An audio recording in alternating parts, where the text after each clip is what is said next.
everyone. I'm joined by Christina Young. She is a wildlife rehabilitator with Opie Acres, a wildlife rehab facility here in the Scenic City. And Christina, you actually reached out to our newsroom about a really amazing story. Red Bank police officers rescued one of your latest residents here at Opie Acres. Absolutely. So we specialize in the Virginia opossum here, which makes us a little bit unique. So we have a special place in our heart for North America's only marsupial. We got a call a little over a week and a half ago from a Red Bank police officer, Officer Harding, and said that they had found a young Virginia opossum that had been hit by a car there in Red Bank and wanted to know if we'd be willing to admit that possum and see if there was anything we could do to help her. And of course, we said yes. And so they transported her here.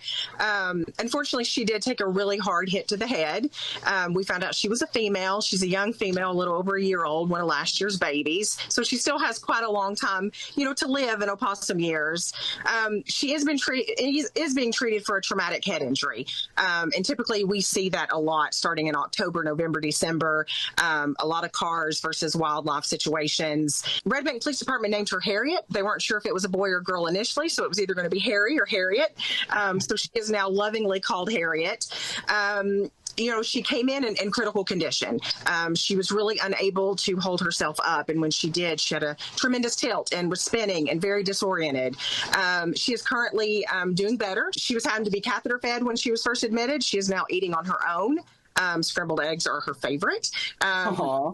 She receives cold laser treatments to her head to hopefully stimulate healing in her brain. And to be honest, we are absolutely in love. I truly hope that her future is good. Time will tell. The Red Bank Police Department has been amazing. They have continued to text to check on her. They are emotionally invested in her well-being. Even sent us a picture of her in the back of a patrol car, which is something that we don't typically see a lot. Well, it certainly makes us smile. Now, you guys have a really big social media presence, always posting adorable pictures of all of the animals in your care. And it's not just opossums. You guys have raccoons, skunks, and groundhogs even, right? We do. We rehabilitate most of the small mammals, Tennessee native wildlife only. We do specialize in the possum, but yes, you're right. We have a ton of raccoons, groundhogs, skunks, you name it, and it comes through here. Again, we like to get them better and hopefully get them rehabilitated enough to be released back in the wild. That is always our goal. About 85% of those are able to do that, which is fantastic. Well, you certainly make them comfortable. And you mentioned the food. That takes a lot of money to be able to have all of that for all the animals. You guys are always welcoming donations, right? Absolutely. If folks are on Facebook, we have a wish list on there.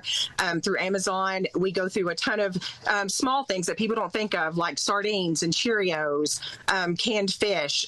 We always need produce, puppy pads. There's a whole lot of things on there. We would not be able to do this without donations. We would not be able to do this without the great volunteers. There's 2 permitted rehabbers here, but our volunteers literally keep this place going. They keep the animals clean and fed and enriched. And we honestly couldn't do it without the community. We are so lucky to be in the Chattanooga Valley, in a place where people really do care about animals as much as they do.